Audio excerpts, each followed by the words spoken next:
Какой вид йоги выбрать? Чего можно достичь на выбранном пути? И какие показания и противопоказания для занятия йогой существуют? Ответами на эти вопросы и своим дельным советом в Якутске сегодня делилась Мария Ли, организатор и преподаватель школы Дива Шакти.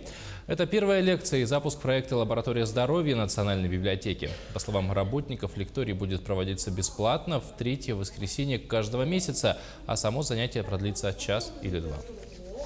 Вообще в этом лектории каждый житель нашей республики может принять участие косвенно, он может заказать определенную тему, заказать встречу с определенным лектором, врачом, либо представителем какой-то там нетрадиционной медицины. И, в общем, таким образом активно читатель, и не только читатель, а вообще жители города Якутска могут участвовать вот в таких вот мероприятиях Национальной библиотеки.